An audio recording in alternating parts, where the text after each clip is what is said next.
All right, so welcome back, and here is another episode of Talkie Talk Show, and I'm here with Vallari, my 8-year-old daughter. 8, right? No, 9. Okay, eight completed. Yeah, 8 completed. No, 9 completed, 10 starting. All right. Okay. So yeah, cut that part, editor.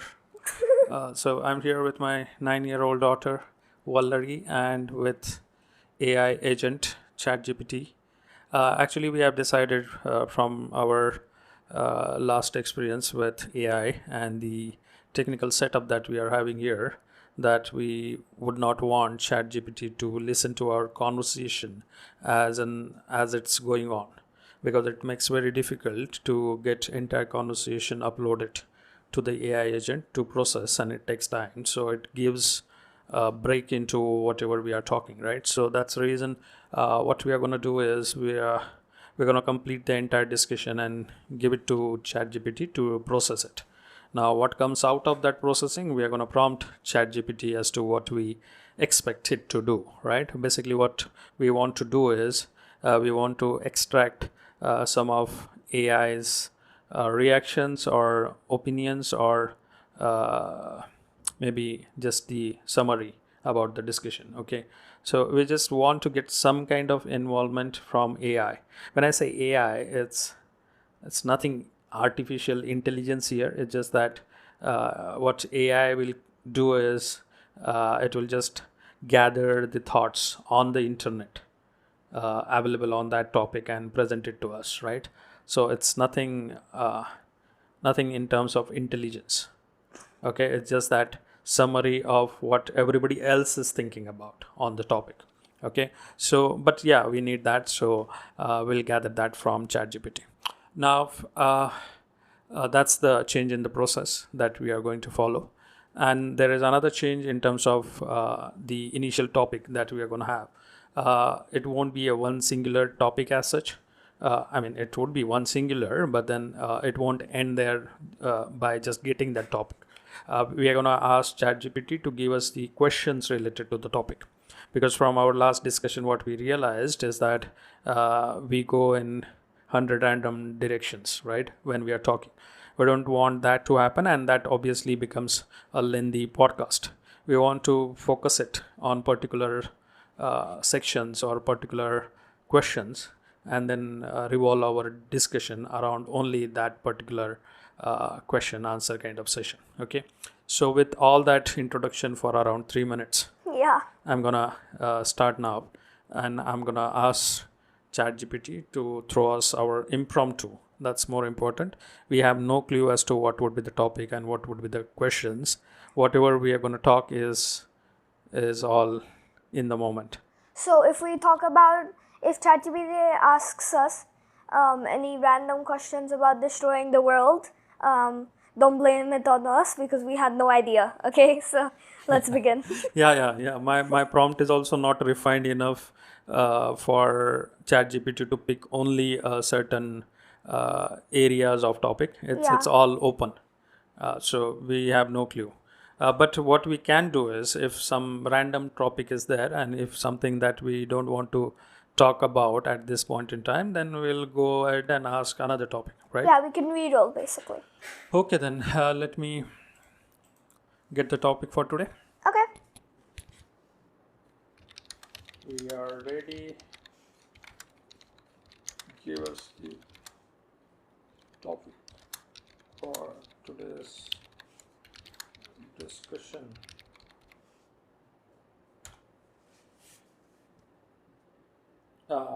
It has made a mistake. It is still talking about yesterday's. Ah, no.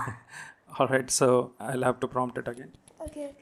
We are done with that. New topic, please. Oh my god. What do you think about this new topic? There is a topic, and the topic is time travel. Oh my gosh. Ta-da-dan. Ready for time travel? Yeah, let's travel into the. It could be funny. I have no idea as to it. I don't know what we're gonna talk about here. And that's the reason we are going to ask ChatGPT to give us the questions. What in the world should we talk about, bro? Right. So, bro, let's go ahead. Okay. Uh, all right. So I'll ask, give us some intro about the topic, Okay. and then frame your questions. Okay.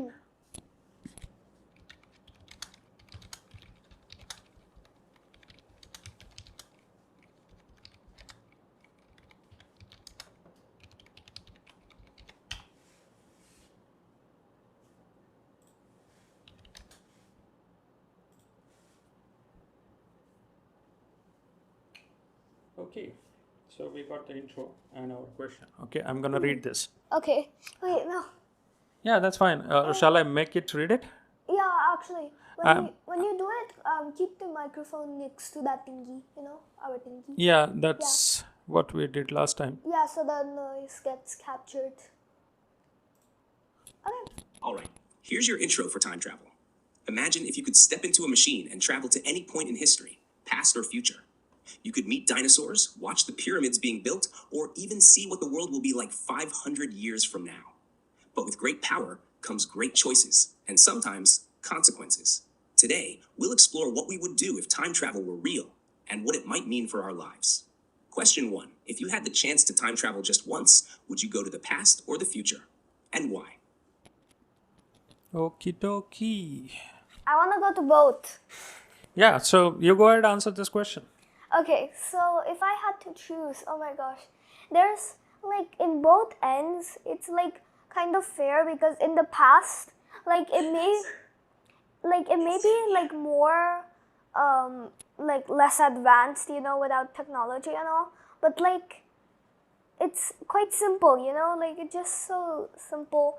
And from what I've heard, like people like to do a lot of things back then, so I'd like to go to the past, but I'd also like to go to the future. Like, Oh, so you're not going to your past. oh, No, okay. no. What I mean to say is you're going far, Far, far, okay. far We're going behind. Far. Yeah. So Okay. no.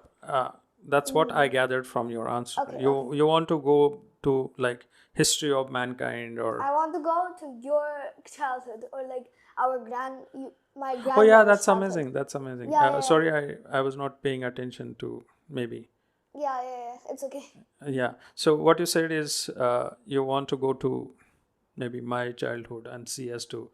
Oh, that's such an amazing thought. Actually, Yeah. I'm so glad you thought in that way because I'm not sure whether there would be so much to, kind of learn about. But then you would know me better. Yeah, actually. Oh yeah, that's such a good idea. Yeah, in that case, I would like to go to and see how was Mama's childhood for that Ooh, one, right? okay. Or how was somebody else's childhood? How they were like when they were kids. Oh, that's such a nice thought. I liked it so much. And I would also like to go to the future because So how far now? How far back you want to go? oh, how far back? Like only my childhood or your grandma's childhood or. I want to visit all the childhoods. Okay, so all your relatives Yeah. or the Maybe- important ones, like Yeah. that's amazing. And what you would be wanting to see? I want to see what they would do at that time. Like, what in the world would they do all day? Because, like, I don't understand. Like, bro, what would you do? What Yeah, would you without do? internet, how was Yeah. life?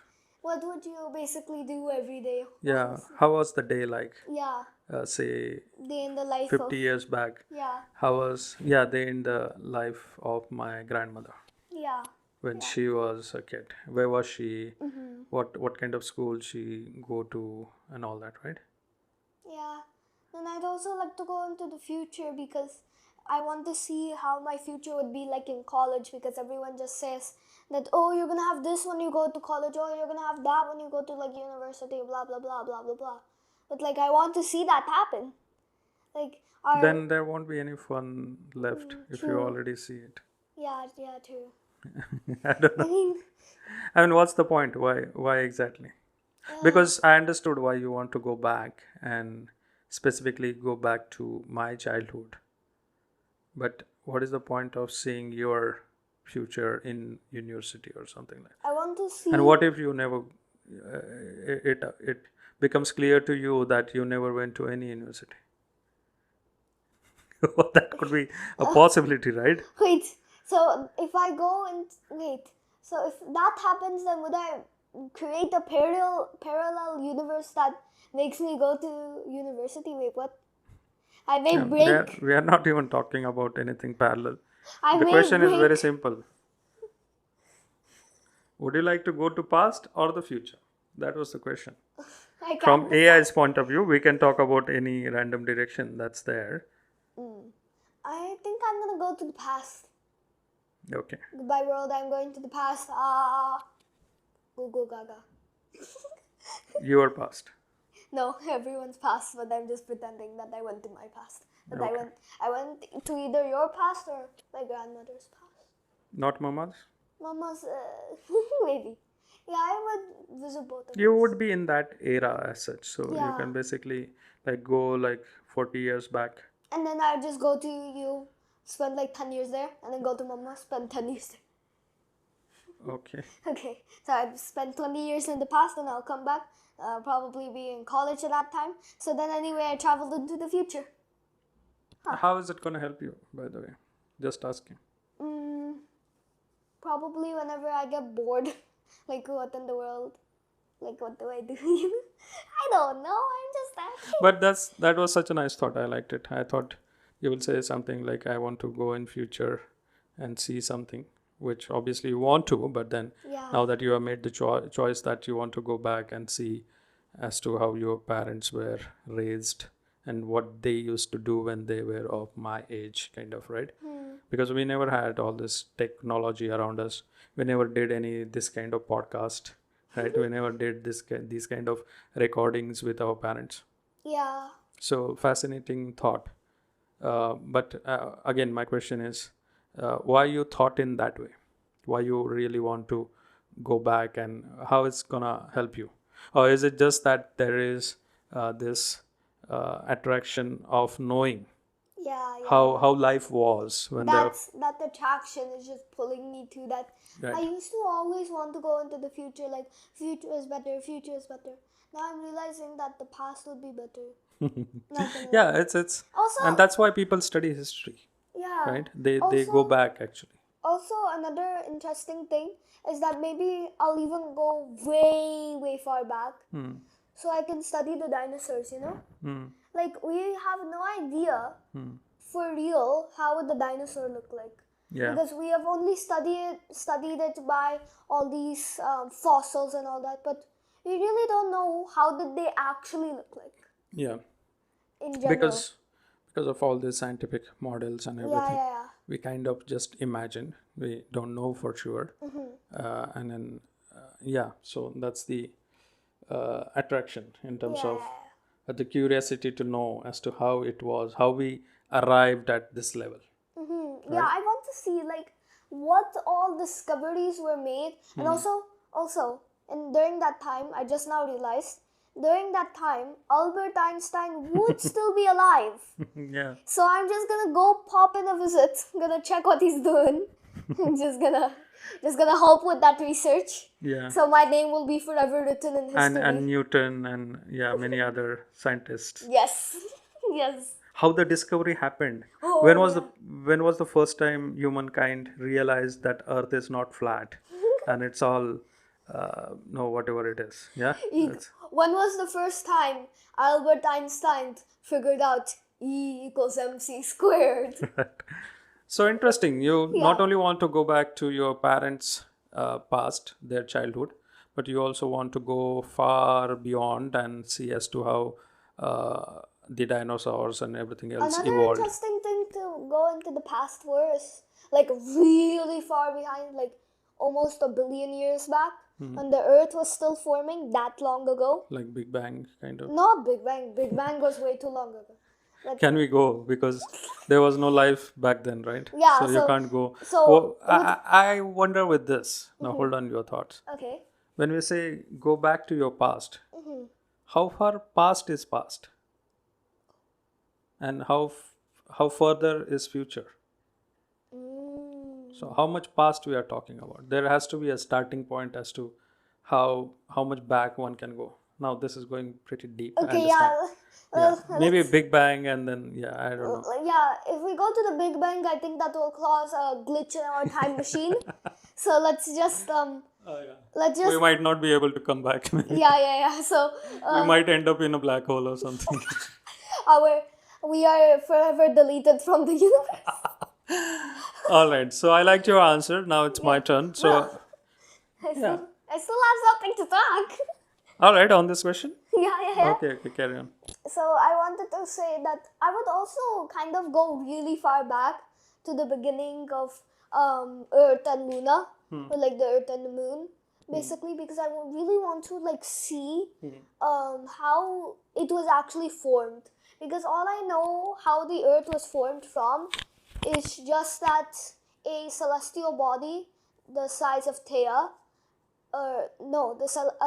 celestial body the size of Mars, a little around that size, called Theia, crashed into the Earth, and all the debris came out, formed rings, and there was a big collision. Then that magma ball cooled down into Earth, and the rings, like debris, scattered into a moon and then started orbiting. That's all I know, but I really want to see like that happening in real time. But you'd be wondering, okay, where in the world would you be? Like, would I just be living on the sun? Yeah. So- That's why I was having this question. How far is past? So we should. So for the technical difficulties of our time machine not glitching out and deleting us from the universe, we're just gonna pretend that whenever we go a little too far back, we have this invisible shield protecting us from anything there. So we'll be fine. We can just witness it. Okay. Yeah. Okay, got Okay. it. Yeah. So maybe you being you, having a shield, Yeah. and then going back in past for billions of years, if that is possible. Yeah. Yeah. If that there is no limit for our time machine. I think Or let's assume that why should we limit ourselves, right? We can go back in past. we need to make some laws for this time machine so we don't accidentally delete ourselves. Right. Okay. So Okay. these are very good directions to go in, right? Yeah. So you started with going back to your parents' childhood. From there, you went to like dinosaurs, and from there you went to like The creation of Earth. Earth, and And then then scientists and all From that. there, I went to the Big Bang. Big Bang and all that. Oh, Okay. that's pretty vast time frame. Probably Yeah. you will need a lot of time in time machine. So I'm probably, maybe let's keep it as this, that if we, so just for the technical part of this, when we go into the time machine, our data and how we are currently will be recorded into a computer. So this is actually using Kutzkarat logic here. Okay, so our data will be recorded into a quantum mechanics computer and stored, and then we go back into the past, and then we would experience that, but our data is still the same. We are still same age, we're still in the same time, and we come back, we are reformed, and then we go with all our new memories. In your Roblox, I think this is called as spawning.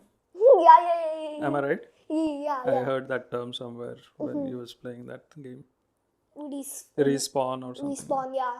That's what you want, right? So, So if you you just- jump off the cliff, you go somewhere, Yeah. right? And you vanish. So if you say I travel very far away from my house, but I need to get back. Yeah. So I just reset. Doo-doo. So we want that kind of function in our time Yeah. machine. We're gonna keep that function.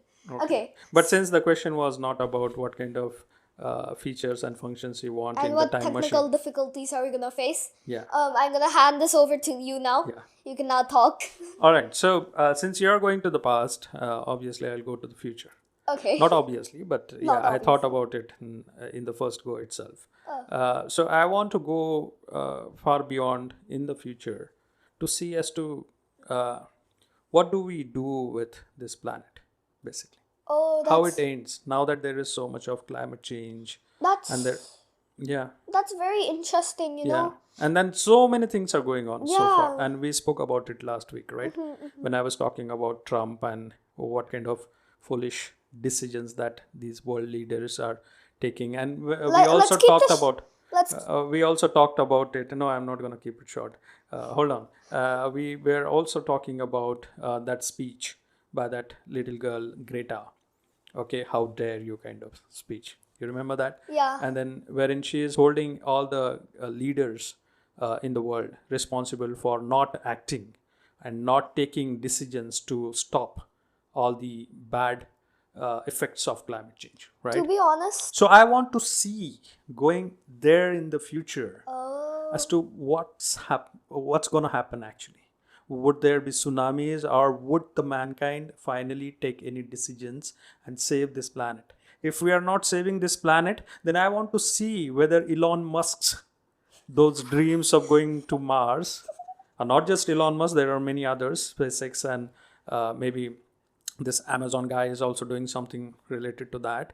I want to see who would be the first human being going to Mars and starting a new life altogether there, right? I want to see from here where we are going. That's my vision as to when I'm going to uh, be there in the time machine. That's how far I want to go and see uh, what's what's in store for all the future generations of humankind. I have a question. So, what happens if we teleport to that time, but then Earth is non-existent? What do we do? Yeah, we sit We- in the we- time machine forever then. Yeah. I hope you would be there with me. Because let's have this journey together. We'll go back to the past Okay. and then you come with me to the future. Okay. We'll do this journey together. Let's hope our data is not deleted in the process. Okay, good Okay. discussion so far. Shall we Yeah, go to yeah. the next question? No, I wanted to say something. Your thought is like quite interesting, not gonna lie. Because like, No need to.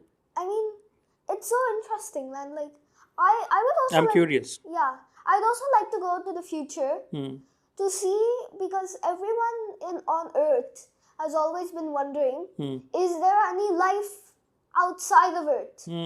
I really want to go like really like around maybe 500 years, I don't know, into the future and see, are we communicating with other people or like other beings, or are we just alone in this void? Like, what is happening on that cosmic level? I also want to see if we have done our dreams of living on Mars, because it's definitely possible in that time span.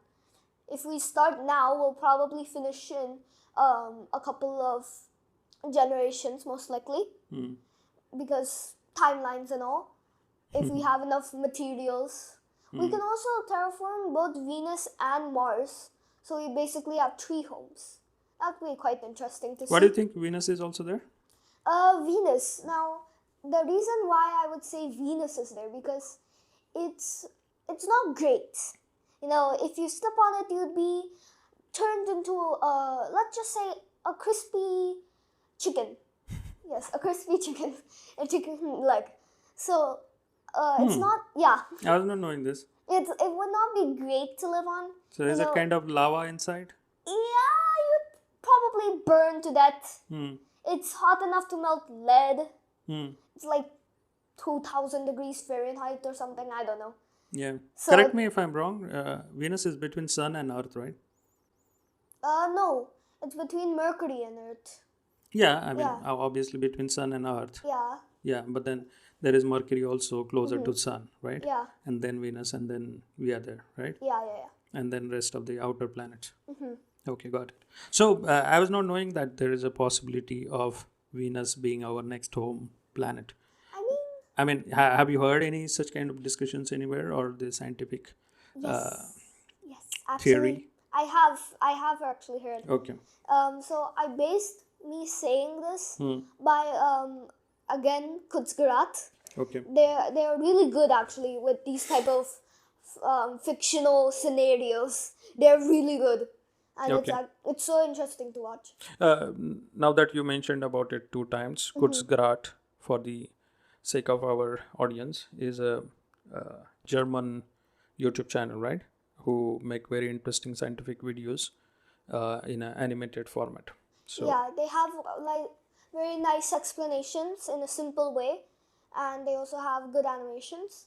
if you would like to get lots of information about the human body, solar systems, and all this type of things, you can go watch their channel. They have lots of things about those two topics in general. But anyway, I watched this one video by them, and they explained it really well, like step-by-step process of how to terraform Venus. They also made another video how to terraform Mars. So we have the exact step-by-step guide uploaded and forever on YouTube. All we need is Elon Musk to hop onto YouTube and see those videos, Come on. and then we're cooked. Earth is cooked. Mars, Venus, hello. You are the new green planets of the solar system.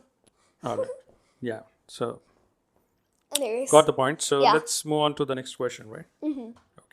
that was quite a lot of speaking about the first question. Yeah. So maybe we'll take one more question and we'll wrap this up, right? Yeah, maybe like 3 if we can. Okay. So we'll Let's do our go- best how much ever Yeah. we can, right? Yeah. Next question. Question number 2. What is it? You just said you would go to the past/future. Now imagine you are actually there. What's the very first thing you would want to see or do when you arrive? Didn't we just now say this? I think to some extent we have already covered this. Yeah, But then now, out of all your scenarios, now this is for you to start with. Okay. Out of all the scenarios that you mentioned, now you have a lot. I have just one. Right? Yeah. So out of that, you choose one and go to that particular time point. What would you do? What you would see first? And so basically, what it's trying to understand is what is that would interest you? What do you want to do there? Broad. Oh no. Well, I have 2 which I really badly want to go to. I want to go to the formation of Earth and the Moon, and I also want to go visit Albert Einstein. So I don't know what to do. Which one do I do? Okay. I guess you can speak a little bit. I'll think about it while you're speaking. Right. So in the meantime, what it says is what's the very first thing you would want to see and do when you arrive. So if I arrive, because my arrival is dependent on many factors, right? What I'm interested first is to see whether I see Earth or not in its original form, right?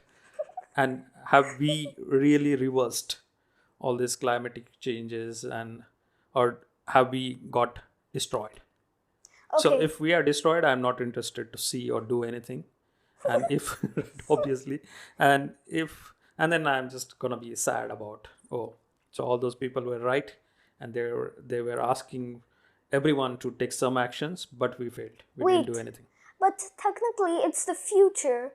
So, now this is very deep, but if it's the future, is it already decided? Or can you go back and change the future? Oh, that's so interesting. Like, topic that will you have. be able to change it now? Why not? Yeah. So that's very useful information, right? Yeah, it would be useful. Like, oh my god, Earth is destroyed. Then you can go back and scream at everyone. Yeah. Like, you guys were all gonna die in these many years. But anyway, so far we haven't came across the question that what do we do with that kind of information. Now that we are talking realistically, now, yeah. I don't think this question should be answered in this kind of factual way. I wanted to know, you are talking in quite a timeline, but I want to know how far into the future are you going, because you can go like quite far. Yeah, I'll just check as to what our scientists are predicting. If we continue with this rate of destruction of everything, then when we are going to end everything? When do they think the earth will submerge in water because of rising temperatures and all that, right? So I'll just take that timeline, and I would just want to go beyond that and see as to whether we reversed all the damages, or we actually have no kind of preponed everything and there is no earth left behind. I think the perfect timeline for you is around 1 to 3 centuries. That seems like a good enough Yeah, time. and I think why it's alarming at this point in time is because it has already started.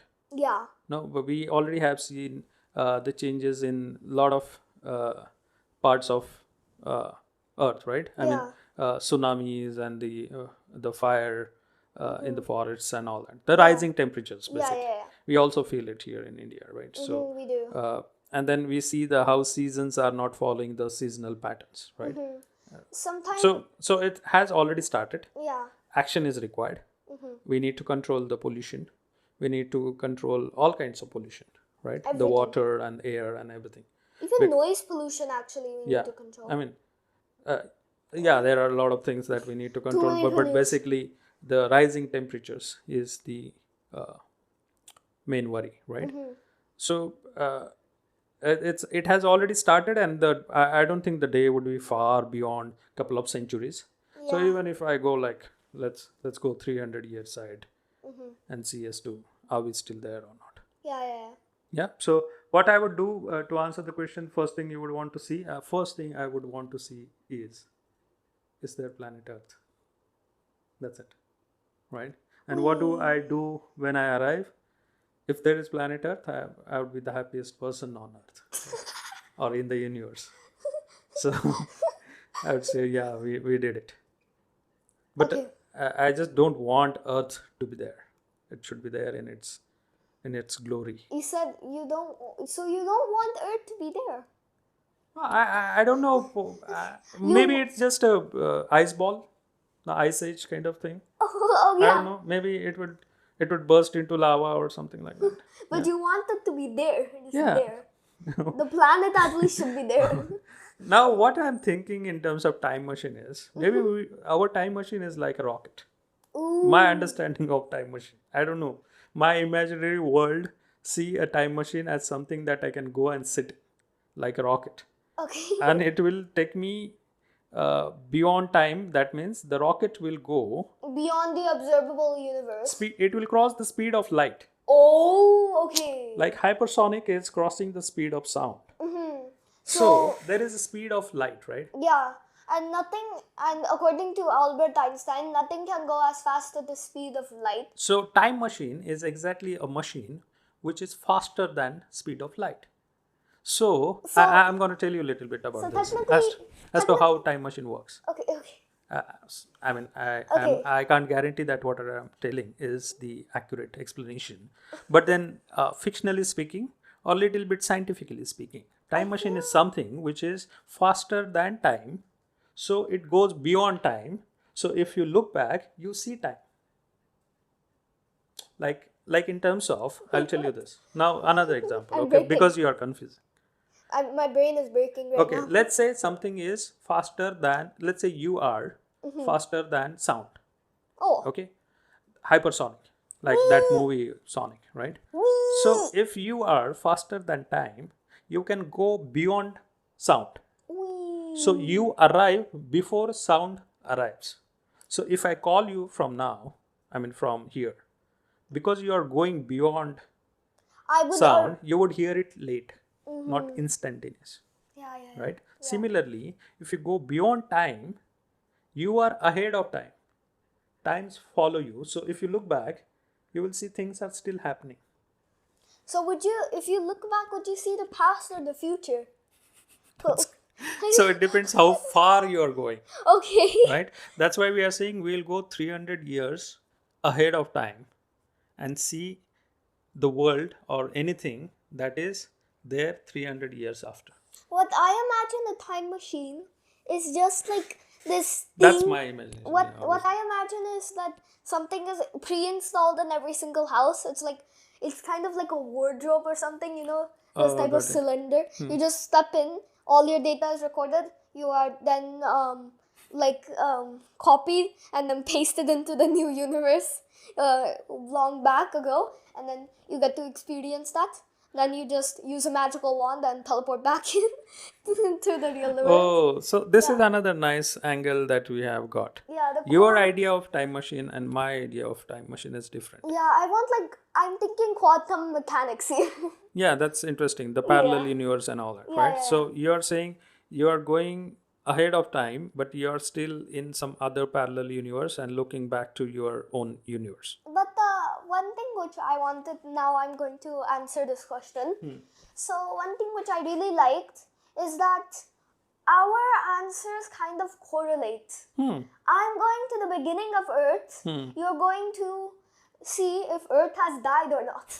So I could help you research or like plan out that, okay, this is the day, it's doomsday, we're all gonna die on this day, we're all gonna we're all gonna have to move to Mars, go to Venus, or die.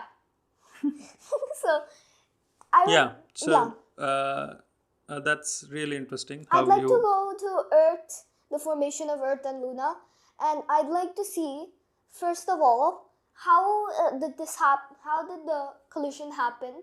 How was the moon and the Earth actually formed? Or was it just formed like that?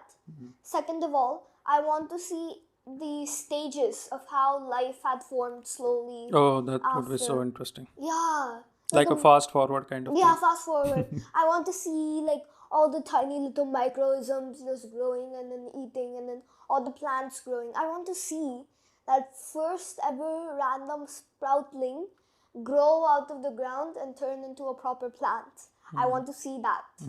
I want to see how in the world did that seed first get formed. Yeah.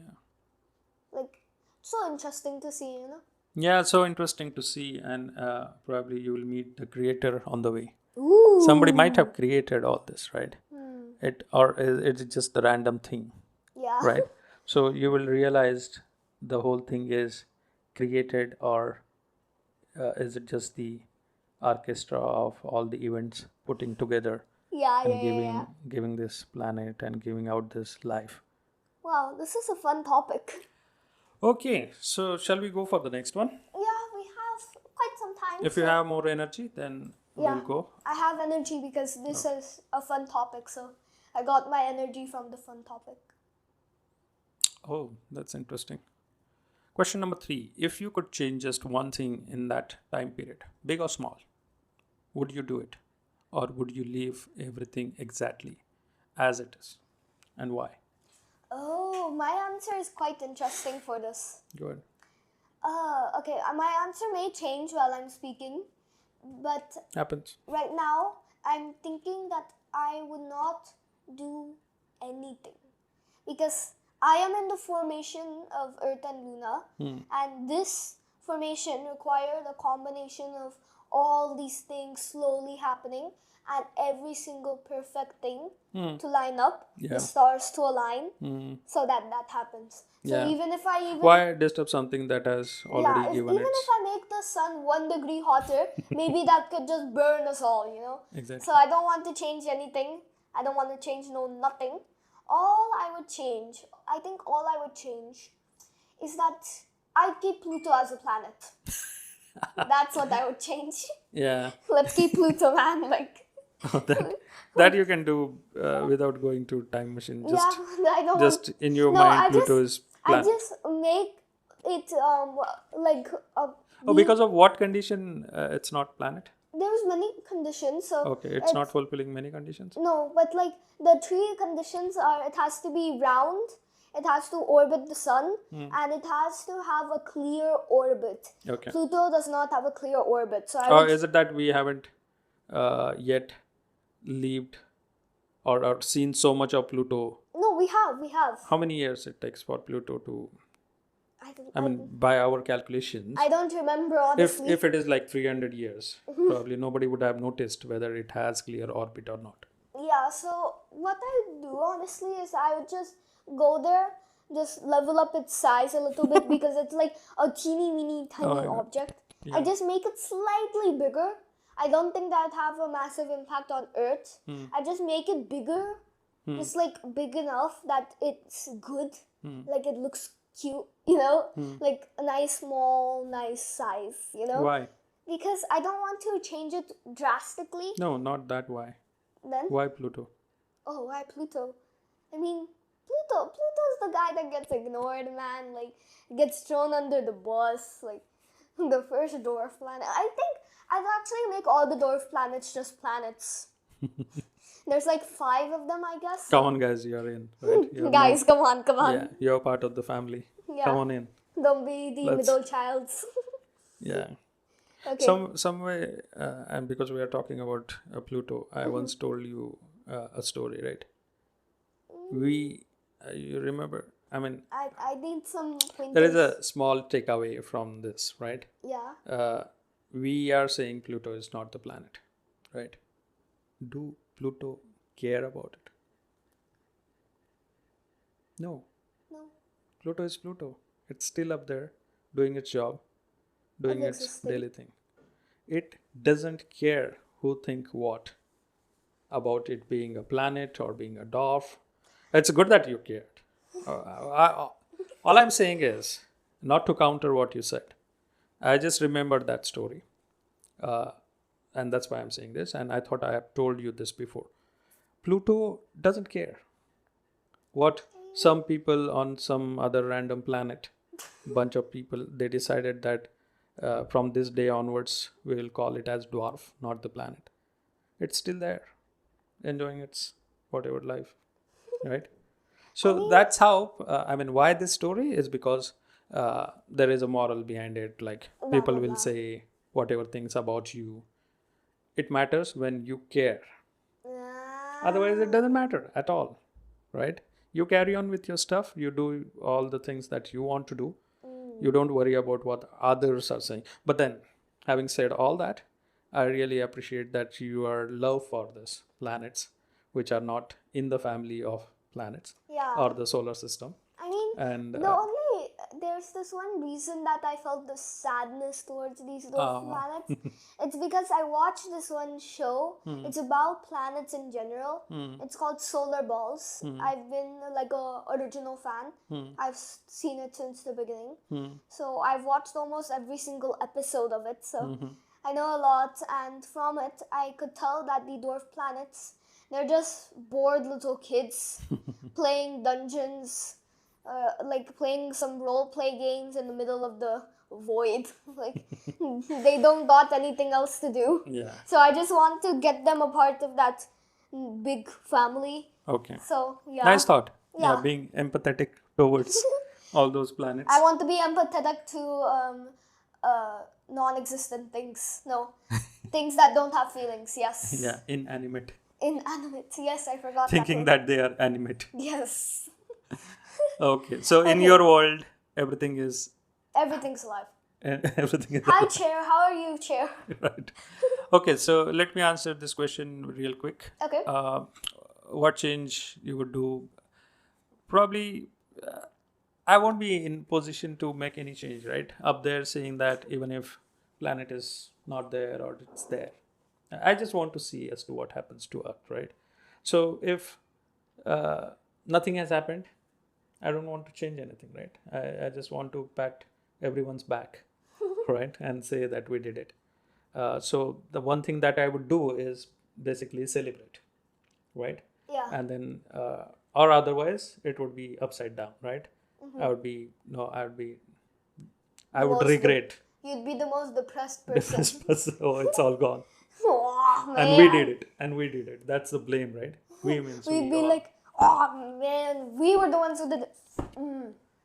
Gosh. Ah, yeah. And Bruh. to answer why, because I would not have any choice in my imaginary world of how time machine works. Okay. Oh, yeah. And if I want to come back, if I see it all got destroyed, and then coming back, probably no, I'll also shout like Greta. How dare you? And I could say confidently now that I've seen it all. We're gonna die. I've seen it all. People won't believe me, but People will be like, what in the world is but this then guy there talking? is there is this good thing. What I could do is Mm-hmm. I would send all those top leaders, the Okay. decision makers like Trump Uh-huh. and many others, Okay. the big countries, big guys. Mm-hmm. I will send them. Oh. Yeah, I've seen all that. You also sit in this time machine. I will sponsor it, and you go and see. You go and see what had happened to Earth And it's all because of your you. foolish decisions. Yeah. Wait, we should have this thing for specifically your time machine Hmm. that you can go and then you can see And what record. was the reason that this happened. Yeah, where it all started. Did it start by climate change? Did it start by humans? Did it start by animals? Did it start by naturally? How did it happen? Yeah. So you know that you can properly blame this person. Or is it some other Is it some meteor other or factor? something, another Yeah. planet? No, kind of getting Yeah. stuck. Yeah. Okay. So, yeah, that's all, I guess. Yeah. Shall we wrap it up? Yeah, we can. On this topic, probably we could take more questions, but then because it's almost 1 hour, so we'll cut it down. Yeah. And then, yeah, it's a good discussion. You enjoyed? Yeah, I did. Okay, when we started, we were not sure as to how this will end, and it is ending on a good note, and we have two perspectives. Glad that you went to the past, and glad that I went to the future. So we have these two sides which are balancing. Let's see what AI has to say about all this, and then we'll listen to that later. Yeah, we will. Okay. Okay. All right then, bye-bye. Bye, guys.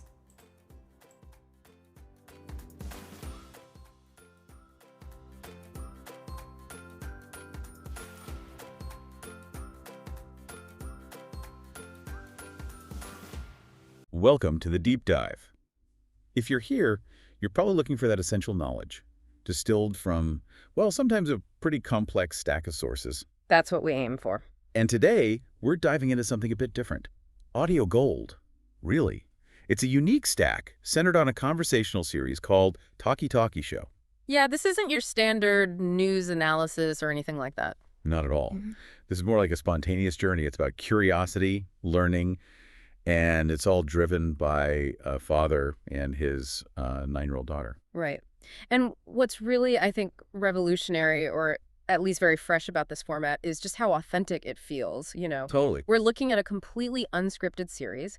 It features Shrikant, who's the father, and his daughter, Vallari. And the core appeal, the reason we're digging into it today, is that it captures learning and discovery happening in real time. It's that amazing mix, exactly, simple, but often quite profound, thought-provoking topics generated entirely by an AI agent like ChatGPT. So what you get is this spontaneous, very honest, and sometimes surprisingly philosophical back and forth. Okay, so our mission today then is to really unpack the mechanics of this. How does this unscripted format actually work? How do they manage the flow? Yeah, how does the AI fit in? Is it just a gimmick, or does it genuinely act as a catalyst? Right. And what happens when you give this particular duo, this father-daughter team, a topic as huge and frankly complicated as time travel? That's the core of it. We'll use their discussion on that topic to really look at the incredible intellectual range Vallari shows at just 9 years old. It's pretty impressive. And also the really subtle, almost masterful way Shrikant facilitates all of that. Encourages her thinking. He guides it without shutting it down. It's a delicate balance. Okay, let's dive into that first section then. The unique format and how they actually use this AI. All right, let's unpack this setup. The tech side, the structure first. We know the two stars, Shrikant and Vallari. And Vallari, who has very firmly established she's 9 years old now. 9. A very authoritative age indeed. Definitely. And the basic structure seems consistent, right? They kick things off with a topic that comes straight from an AI. That's the foundation. But interestingly, the way they integrate the AI, how it actually plays a role, that had to change. It evolved because of, well, real-world tech limitations. Ah, okay. So it wasn't always the way it is now. No, the initial concept was, well, it was beautifully ambitious, you could say. How so? They originally wanted the AI ChatGPT to basically be a third participant, live, listening in, maybe offering comments or feedback as the conversation was actually happening. Wow. Okay. That is ambitious. Like having an AI co-host almost? Exactly. But the challenge was purely technical, logistics, really. Current platforms, you know, they make it super difficult to upload a constant stream of high-volume spoken audio to an AI agent simultaneously and get instant, coherent feedback. Right. I could see that. You'd get lag, pauses. Yeah. It would kill the flow. Precisely. It caused these disruptive breaks, processing lag. It just wasn't smooth. It undermined the whole point, really. Yeah. The spontaneity. which seems to be the absolute core ingredient of this show. Totally. That's the magic. So they smartly adapted. They shifted to a two-step process, which honestly probably works better anyway. What's the process now? They just have the conversation. The full spontaneous chat, father and daughter, letting the dynamic flow completely naturally, no tech interruption. Okay, so they record it first. Yes. And then, after it's all done, they feed the complete recording back to ChatGPT for processing later. Got it. So the AI's role becomes clearer then. It's less participant and more analyzer. Exactly. And Shrikant is very explicit about this. The AI isn't functioning in a high-level generative sense during the recording. It's not creating new plot twists or co-hosting. Right. Instead, once the discussion's finished, it acts purely as a synthesis tool, a sophisticated way to, as he puts it, gather the thoughts on the internet that relate to what they just talked about. So he gives context. Yeah. The output is basically a retrospective summary. It provides context, maybe pulls in common reactions, opinions, or a summary of the general consensus online about that subject. Okay, so it's not artificial intelligence in that creative, almost spooky sense. It's more like a superpowered digital librarian giving them notes after the fact. That's a great way to put it, a digital librarian. But then they had another challenge, didn't they? Something common in unscripted stuff. The sprawl. Yeah. Letting the conversation just wander off. Exactly. If it's completely open, they found their discussions could easily spiral into like 100 random directions, which is fun sometimes, but can make the episodes long and maybe lose focus a bit. Yeah, you need some guardrails, even in spontaneity. Yeah. So how did they fix that? Did they start scripting? No, definitely not scripting. They wanted to keep that element of surprise. So they introduced a structure, but one that's still powered by the AI itself. How does that work? They still get the main topic, like time travel completely impromptu. They don't know it beforehand. Okay. But now they specifically asked ChatGPT to also provide several targeted questions related to that main topic. Ah, okay. Like subtopics or specific angles to consider. Precisely. These questions act like signposts during the conversation. They still don't know the answers, obviously, and they don't even know the questions until Shrikant reads them out loud. So the surprise is still there. Completely. But it keeps the dialogue focused on specific themes within the bigger topic, so they might move from, say, personal choices to the ethics of it all, guided by these AI questions. That feels like a really smart balance. Structure without preparation. They stress this point, right? That everything, the topic, the questions, their answers is totally impromptu. Absolutely. They have no clue what's coming. It means the entire exchange is genuinely all in the moment. And you can hear that, I think. It fosters this dynamic where Vallari isn't just reciting facts she learned somewhere. She's actively building her logic, her arguments, right there on the spot. Yes. And that commitment to the unscripted moment is total. Vallari even kicks off the time travel discussion by joking, if the AI asks them anything about destroying the world, don't blame it on us because we had no idea. That's great. It's this really joyful embrace of the unknown. That's what makes the format so engaging. So this technical evolution, moving the AI to post-production and using AI questions for structure, it really just allowed the human element, the core father-daughter dynamic, to shine even brighter. Makes perfect sense. The text serves the conversation, not the other way around. Okay. Okay, let's get into the real substance then, the actual conversation they had. The topic that the algorithm served up. Time travel, big one. Huge. And the intro prompt ChatGPT gave them was perfect, really designed to get them thinking immediately. Yeah, read that out again. Sure, it was. Imagine if you could step into a machine and travel to any point in history, past or future. You could meet dinosaurs, watch the pyramids being built, or even see what the world will be like 500 years from now. But with great power comes great choices and sometimes consequences. That really throws down the gauntlet, doesn't it? Yeah. Dinosaurs, pyramids, the future. Consequences. Yeah. It forces a choice straight away. Exactly. It's a maximalist prompt, as you said, covers all the bases, and it leads directly into their first really fundamental question from the AI. Past or future, which way would you go? And Vallari, well, showing that classic kid logic or maybe just desire. She initially wanted both, right? Yes, absolutely. Can't I have it all? But her dad, Shrikant, gently pushed her, okay, but if you have to pick one. And she landed on the past. She did, firmly on the past. But why she chose the past, that's what's really fascinating and honestly quite touching. Yeah, tell us about that. It wasn't what you might expect. Not at all. She wasn't immediately thinking about, seeing ancient Rome or knights or anything like that. Her first thought was deeply personal. What was it? She wanted to see the childhoods of her own family. Her father, her mother, her grandmother, other relatives. Wow, that's really different. Isn't it? It's this intensely empathetic line of thinking. Her curiosity wasn't primarily historical in the grand sense. It was almost anthropological, focused on her own tribe. So wanting to know what life was like for them, say, 40 or 50 years ago. Exactly. She specifically wonders what in the world would they do all day back then, without all the tech, the internet, the phones that define her world. She's trying to picture it.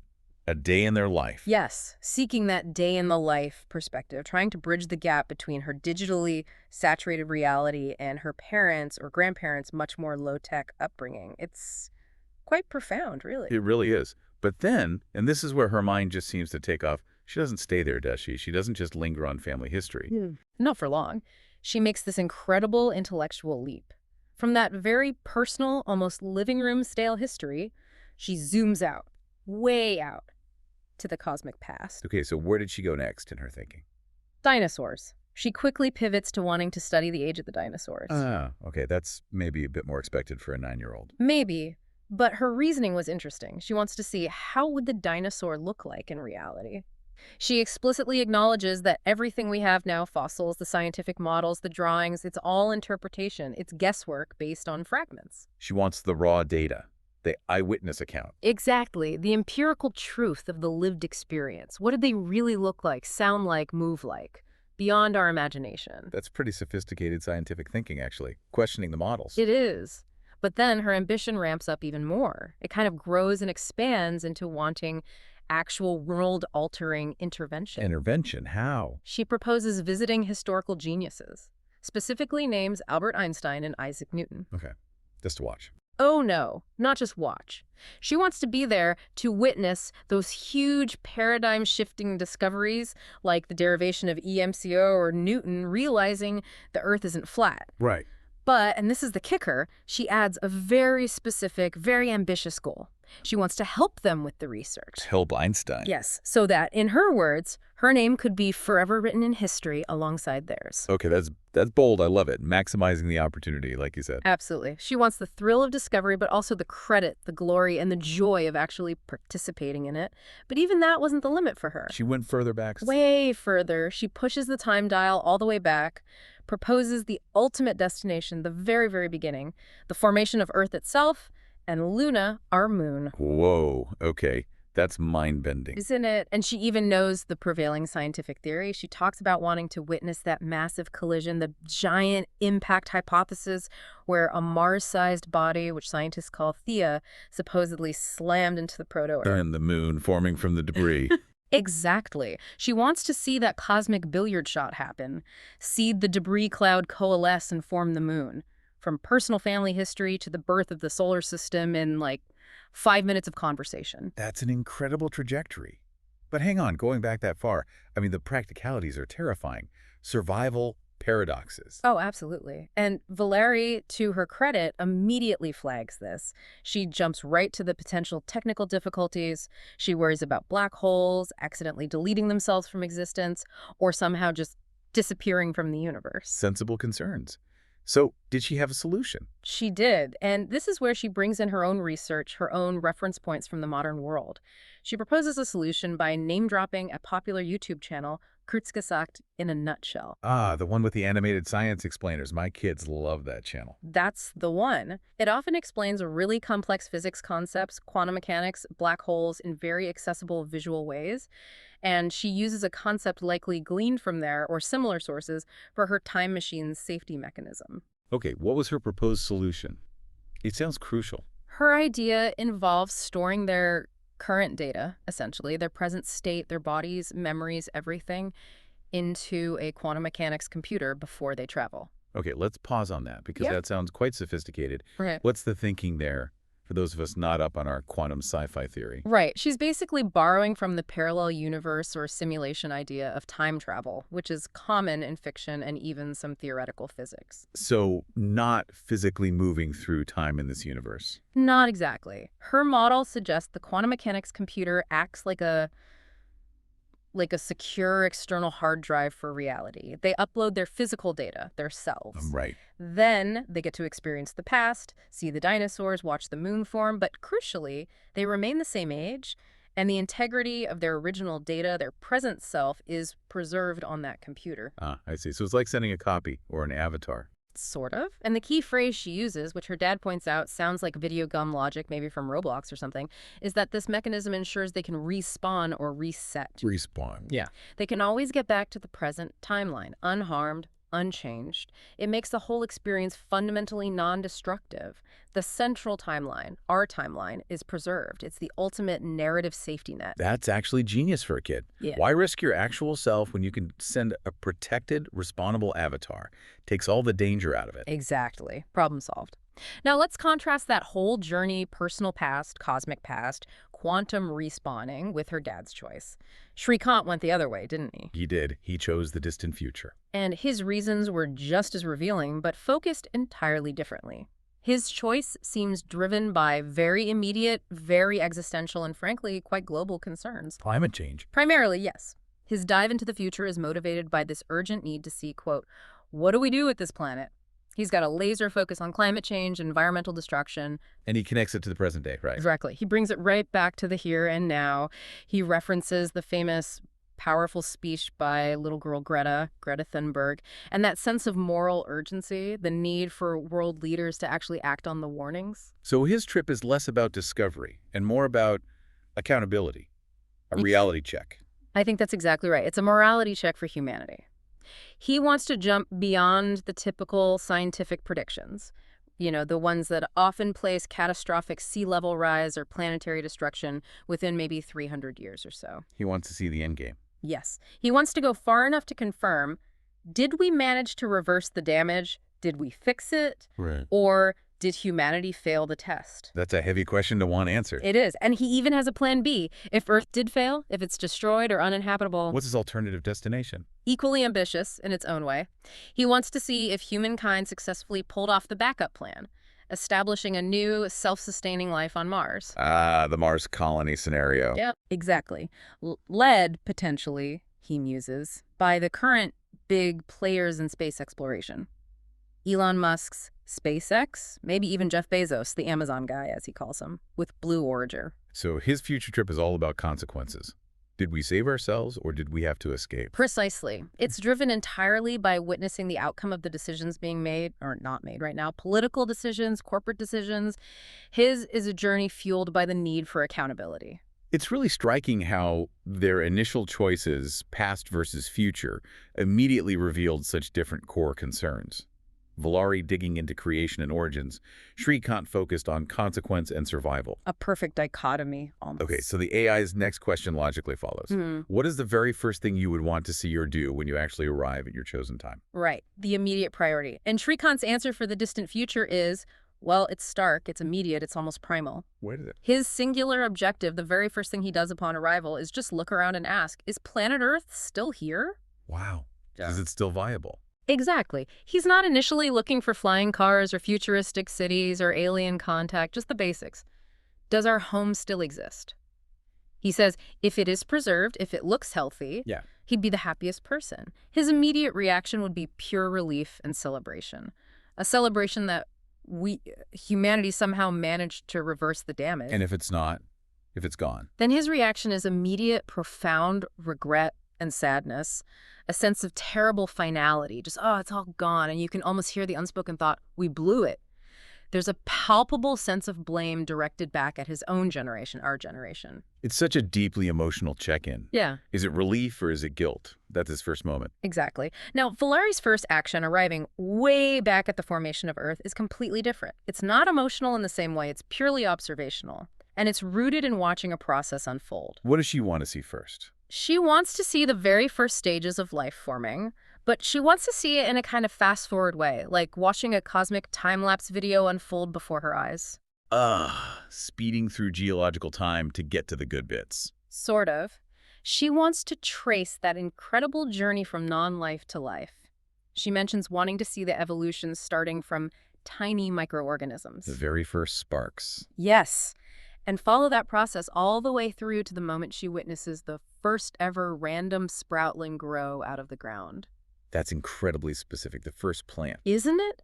She's not focused on the big, violent events like the moon collision. She's fascinated by the intricate, patient, almost quiet miracle of life emerging from the primordial chaos, the emergence of biological complexity. From microorganisms to a sproutling. That captures the whole arc, doesn't it? It really does. And this focus on how things work, how they happen, that leads us into another really fascinating tangent they explored. They're completely different ideas about the time machine itself. Oh, right. They didn't just pick destinations, they kind of invented the physics to get there. Exactly. They had totally divergent models for how time travel would even function. Okay, let's break those down. What was Shrikant's model? His was based on brute force, essentially, breaking known physical limits. He conceived of the time machine as a kind of super advanced rocket. A rocket? Yeah, but one that travels faster than the speed of light. Way faster. He calls it traveling beyond the observable universe speed. Faster than light. Okay, the classic sci-fi trope. Right. What was his reasoning for how that enables time travel? He used an analogy. He said, look, if you travel faster than sound, you arrive before the sound waves do, right? You outrun the sound. Sure, like with a supersonic jet. So, by analogy, he figured if you could travel faster than light, you could theoretically outrun the light waves carrying the images of the past. You'd get ahead of time itself, allowing you to effectively look back and see events unfolding behind you as you catch up to the light from those past moments. Okay. It's a very physical, mechanical model based on speed, overcoming a barrier to allow observation of the past, almost Newtonian in its thinking, pushing known limits. Exactly. Very much about physical travel through space-time. Now, Vallari's model, which we touched on with the respawning, it's completely different. Right, the quantum mechanics one. Yes, Yeah. It's the quantum mechanics parallel universe model. She even pictures it using classic sci-fi imagery, like it might be a wardrobe, like Narnia, or maybe a cylinder you step into. Okay, and the key difference in how it works. The crucial difference is that her machine doesn't try to physically outrun light or break speed barriers in this universe. Its primary focus is on data integrity and, well, safety. Data integrity. Yeah. The traveler, their data is essentially copied and then, in her words, pasted into the new universe timeline. They experience that time. And getting back. That's where the magic comes in. She literally says they use a magical wand and teleport back to the real world, presumably activating the respawn via that quantum computer link. A magical wand. Okay, so part physics, part fantasy there. Well, it's bridging the gap, isn't it? The point is, her model prioritizes the safety and integrity of the traveler's core data, their self, over messing with the fundamental physics of the universe they're visiting. That's a really interesting contrast. Shrikant is thinking about physical solutions to physical travel problems go faster. Vallari is thinking about data, simulation, and narrative safety copy yourself, teleport back. It absolutely tells you something about their different perspectives, maybe even generational perspectives. The adult thinking in terms of mechanics and overcoming limits, the 9-year-old digital native thinking in terms of data, avatars, and ensuring a safe return. A very digital age approach to hypothetical existence, perhaps. Yeah, you could definitely read it that way. Fascinating how their invented technologies reflect their core concerns. Okay, so they've chosen their destinations, they've envisioned their machines. Now we get to the really big one, the ultimate philosophical test of any time travel story. The ethics of it all. Exactly. Question 3 from the AI. If you could change just one thing, big or small, would you do it? Or would you leave everything exactly as it is? And crucially, why? This is the butterfly effect question, isn't it? Do you meddle or do you observe? And Vallari's response, particularly regarding those huge cosmic scale events she wanted to witness, it shows a remarkable grasp of risk, doesn't it? Almost immediately. It really does. She is absolutely firm. Yeah. No major changes to the formation of Earth or the moon. Hands off. Why? What was her reasoning? She explains that the way things are now, the reality we live in, required all these things slowly happening in a very precise, perfect sequence. She uses the phrase, everything needed the stars to align, essentially. So interfering would break that perfect sequence. And that's her fear. Her reasoning is terrifyingly simple, but also incredibly eloquent for a 9-year-old. She says changing anything, even something seemingly small, like making the sun just 1 degree hotter, could have catastrophic consequences, could bang everyone, destroy everything. She gets the concept of delicate balance, the fragility of the ecosystem on a planetary, even cosmological scale. So no intervention on the really big stuff. None at all. Which makes her actual choice of what she would change even more interesting and, frankly, quite moving. Right, because despite that restraint, she did choose one small specific change she'd want to make. She did, a very specific one. She would keep Pluto classified as a planet. Pluto. And not just Pluto, she'd extend that status to all the dwarf planets in the solar system. It's unexpected. Why Pluto? Why the dwarf planets? It seems almost trivial compared to the formation of the Earth. On the surface, yes, but her motivation reveals this incredibly deep ethical core, and it's all centered on empathy. Empathy for planets. For celestial objects, yes. This is possibly the most touching insight from their whole chat. She explains that this desire comes partly from watching an animated show called Solar Balls. Oh. And in that show, apparently these smaller objects, the dwarf planets, are personified. They're shown as bored little kids playing in the middle of the void. Ah, I see. Giving them feelings. Exactly, and she feels this profound empathy, this connection, particularly for the ignored guy, Pluto, which famously got demoted. She wants them, all of them, to be included, to be part of that big family of the solar system. She doesn't want them to feel left out. Wow. That's just lovely, isn't it? Yeah. Ignoring the scientific arguments about orbital mechanics and focusing purely on the feeling of inclusion and fairness for these rocks and balls of ice. It's fascinating. It creates this wonderful little ethical paradox, doesn't it? The same mind that understands the precise physics needed for life, the danger of changing the sun's temperature by 1 degree, is simultaneously willing to completely override scientific classification based purely on emotional fairness and empathy. Yeah. Did her dad address that? He did, very gently. Shrikant points out, that Pluto itself probably doesn't know or care whether humans call it a planet or a dwarf planet. It doesn't affect Pluto's existence. A gentle reality check. Exactly. A subtle lesson on perspective, maybe on external validation versus intrinsic reality. But he does it while fully appreciating the source of her desire, that raw, active compassion she feels, extending even to inanimate, incredibly distant objects. That empathy is the real takeaway. Absolutely. Okay, so Vallari makes one small, empathy-driven change. What about Shrikant? If he arrives in the future and finds Earth destroyed, does he want to change anything? His approach is completely different. If he sees that catastrophic outcome, he says he wouldn't try to go back and say, stop a specific event in the past timeline directly. No butterfly effect meddling from him either, then? Not in the past, no. Instead, he plans to use the information he gained, that devastating empirical proof of failure, as a weapon, a tool for change upon returning to his own present time. A weapon. How? His immediate action upon return would be political activism, advocacy. He says he would basically shout from the rooftops, echoing Greta Thunberg again. How dare you? He'd use the horror he witnessed to try and force change now. Okay, becoming an activist armed with terrible knowledge. But he believes that just shouting, just presenting the information verbally, wouldn't be enough. His ultimate intervention plan is much more direct, more institutional, and frankly, deeply cynical about the capacity of powerful people to accept inconvenient truths without coercion. Coercion, what does he propose? This is where it gets really interesting and maybe a bit controversial. He proposes that he would personally sponsor a trip in his time machine. Sponsor a trip?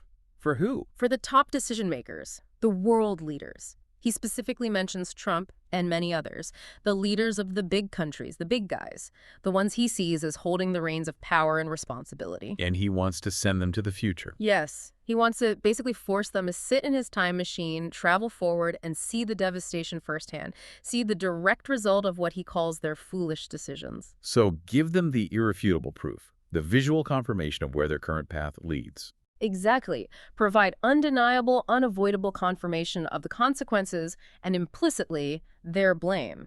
It's an approach based entirely on leveraging the shock, the trauma, the empirical proof of disaster to force accountability and presumably immediate drastic action back in the present. But hang on, doesn't that raise its own huge ethical flag? Relying on trauma, on forcing people to witness horror. Does that lead to genuine change? Or just action based on fear? which might not be sustainable. It kind of removes their agency to choose the right path willingly, doesn't it? That is absolutely the core ethical conflict in his proposed solution, isn't it? You've nailed it. While Vallari is willing to intervene slightly based on empathy for the excluded, Right. Shrikant is willing to intervene forcefully based on inducing fear and confirming blame in the powerful. He's demonstrating this profound frustration, maybe even desperation, with the current pace of climate action or inaction. He seems to conclude that rational argument isn't working. It seems that way. He concludes that only when those specific individuals see the irrefutable consequence, the dead Earth, only then will they finally move beyond the political calculations, the short-term thinking that dominates the present moment. So his whole motivation is about future accountability, forcing the powerful to confront the end result of their choices. Exactly. While Vallari's intervention, small as it is about past empathy, correcting a perceived unfairness. That divergence, accountability versus empathy, future versus past, coercion versus inclusion, that's really the philosophical heart of their entire time travel discussion. It's quite profound. Hashtag tag outro. It really is. That whole impromptu session, just sparked by a few simple AI questions, ended up dissecting some incredibly fundamental human concerns, didn't it? It was remarkably successful in that regard, and the balance they struck, just naturally between their chosen perspective, is really quite stunning when you lay it out. Yeah, explain that balance again. Well, you had Vallari looking inward and backward, exploring the conditions needed for creation, for origins.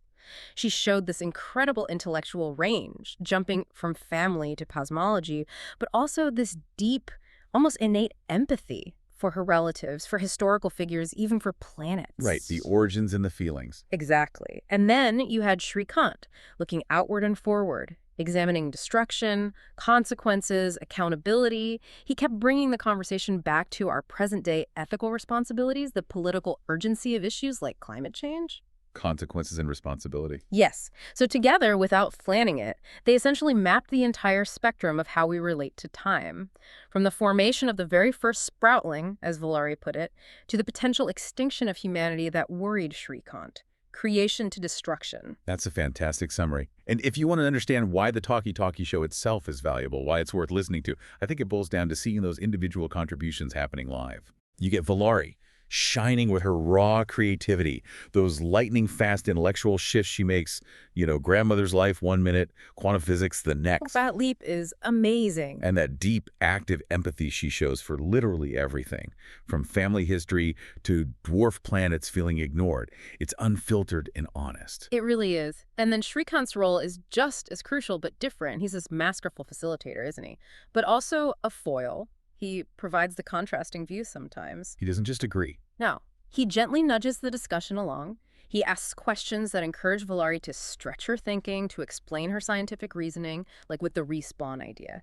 He turns what could be just a simple AI prompt into this really profound moment of bonding, but also genuine learning for both of them and for us listening. The spontaneity is the spark, but his guidance kind of shapes the flame. That's a great way to put it. He provides the steering mechanism, yeah.